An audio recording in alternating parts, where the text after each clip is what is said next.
కొత్త సంవత్సర వేడుకల వేళ భాగ్యనగరం జోష్లో మునిగిపోతుండగా మరోవైపు డ్రగ్స్ కట్టడికి తెలంగాణ పోలీసులు ఉక్కుపాదం మోపుతున్నారు.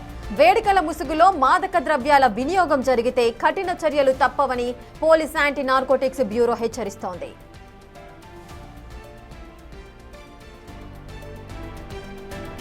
డ్రగ్స్ రహిత వేడుకల కోసం పోలీసులు భారీ ఏర్పాట్లు చేశారు. 150 మంది సభ్యులతో కూడిన 12 ప్రత్యేక బృందాలు నగరాన్ని జల్లెడపట్టనున్నాయి.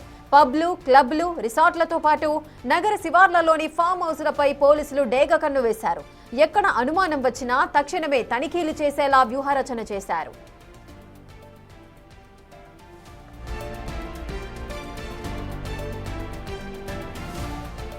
ఈ ఏడాది తనిఖీల్లో పోలీసులు సరికొత్త వ్యూహాన్ని అమలు చేస్తున్నారు. పబ్లలో వేడుకలు మొదలవ్వగానే మొదటగా డీజే ఆపరేటర్లకు డ్రగ్ టెస్టులు నిర్వహించనున్నారు. డీజే నిర్వాహకులు, ఇతర సిబ్బందితో పాటు అనుమానిత వ్యక్తులందరికీ పరీక్షలు చేస్తారు. డ్రగ్స్ సరఫరాలో కానీ వినియోగంలో కానీ డీజేల పాత్ర ఉన్నట్లు తేలితే వారిపై కఠినమైన చర్యలు తీసుకునే అవకాశం ఉంది. అలాగే కఠినమైన సెక్షన్ల కింద కేసులు నమోదు చేస్తారు.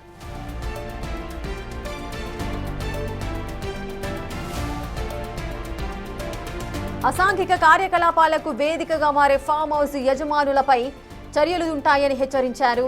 ఈసారి తనిఖీల్లో అత్యాధునిక సాంకేతికతను పోలీసులు వినియోగిస్తున్నారు. సలైవా డ్రగ్ టెస్ట్ కిట్ల ద్వారా కేవలం కొద్ది నిమిషాల్లోనే ఒక వ్యక్తి డ్రగ్స్ తీసుకున్నారా లేదా అనేది నిర్ధారిస్తారు. ఒకవేళ పరీక్షలో పాజిటివ్ అని తేలితే ఆ వ్యక్తిపై ఎన్డీపీఎస్ చట్టం ప్రకారం కేసులు నమోదు చేసి రిమాండ్కు తరలిస్తారు. 26 జూన్ రోజు నాడు ఇంటర్నేషనల్ యాంటీ డ్రగ్ డేగా ఇంటర్నేషనల్ యాంటీ డ్రగ్ డేగా ప్రకటించిన కారణంగా 26 జూన్ 2025 రోజు మన గౌరవ ముఖ్యమంత్రి గారు తెలంగాణ యాంటీ నార్కోటిక్ బ్యూరోని రీనేమ్ చేశారు. ఈగల్ అని చెప్పి, EAGLE ఈగల్ అని, elite action group for drug law enforcement అనే పేరు మీద. అది ఈ సంవత్సరం 173 కోట్ల వర్తైనటువంటి డ్రగ్స్ ని సీజ్ చేసుకున్నది. 26 జూన్ ఇక నూతన సంవత్సర వేడుకల వేళ భాగ్యనగరం అంతా కూడా ఒక రకంగా జోష్లో అయితే మునిగిపోతోంది. కానీ ఆ అధికారులంతా కూడా అటు డ్రగ్స్ కట్టడికి అటు పోలీసులు కూడా ఉక్కుపాదం అయితే మోపుతున్నారు. అయితే వేడుకల ముసుగులో మాదక ద్రవ్యాల వినియోగం జరిగినా కఠిన చర్యలు తీసుకుంటామంటూ కూడా పోలీస్ యాంటీ నార్కోటిక్స్ బ్యూరో అయితే హెచ్చరిస్తున్న సందర్భాలున్నాయి. అలాగే డ్రగ్స్ రహిత వేడుకల కోసం పోలీసులు కూడా అన్ని ఏర్పాట్లు చేశారు. మొత్తం 150 మంది సభ్యులతో కూడిన 12 ప్రత్యేక బృందాలు నగరాన్ని మొత్తం కూడా జల్లెడ పట్టబోతున్నాయి. అటు పబ్లు, క్లబ్లు, రిసార్ట్లతో పాటు అటు నగర శివార్లలో ఏవైతే ఫామ్ హౌస్లు ఉన్నాయో అన్నిటిపైన కూడా పోలీసులు ఒక డేగ కన్ను అయితే వేశారు. ఎక్కడ అనుమానం వచ్చినా కూడా తక్షణమే అక్కడికి వెళ్లడము, తనిఖీలు చేసి అదేవిధంగా దీనికి సంబంధించిన ప్లాన్ యాక్షన్ కూడా సిద్ధం చేయబోతున్నారు.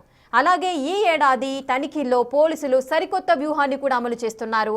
కొంతమంది ఇటువంటి అనివార్య కారణాలు లేదంటే డ్రగ్స్కి సంబంధించిన పబ్స్కి వీటికి సంబంధించి చాలా మంది తెలియకుండా సీక్రెసీ మెయింటైన్ చేసే అవకాశాలు ఉంటాయి. సో ఇప్పటి నుంచి అటువంటి ఛాన్స్ లేకుండా ఒక ప్రత్యేకమైన వ్యూహ రచన అయితే చేయబోతున్నారు.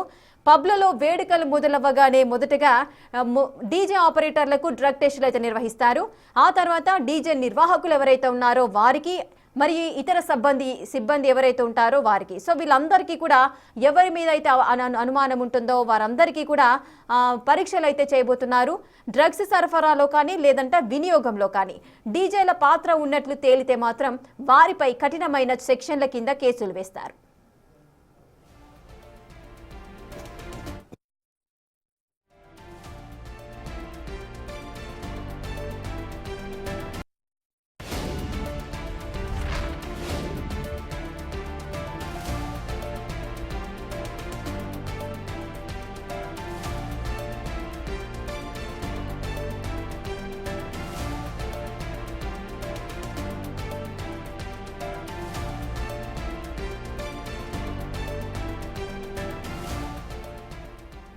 అలాగే ఏవైతే ఫామ్ హౌస్లో యజమానులు ఎవరైతే ఉంటారో, అసాంఘిక కార్యకలాపాలు జరిపే యజమానులు ఎవరైతే ఉంటారో వారిపైన కూడా కేసులు ఉంటాయంటూ కూడా పోలీసులు హెచ్చరిస్తున్న సందర్భాలు అయితే నెలకొన్నాయి.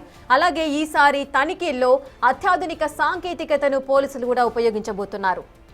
చాలా వరకు కూడా ఈ డ్రగ్ టెస్టులు తీసుకున్నప్పుడు మరి నిజంగానే వీళ్ళు డ్రగ్స్ తీసుకున్నారా లేదా అనేది నిర్ధారణ కావాలంటే కాస్త సమయం పట్టే అవకాశం ఉంటుంది. అలా కాకుండా త్వరగా అంటే ఈగర్గా అటు యాక్షన్స్ రియాక్షన్స్ అనేవి తేలే విధంగా కొత్త అత్యాధునిక సాంకేతికకు సంబంధించిన పరికరాలను కూడా ఉపయోగిస్తున్నారు.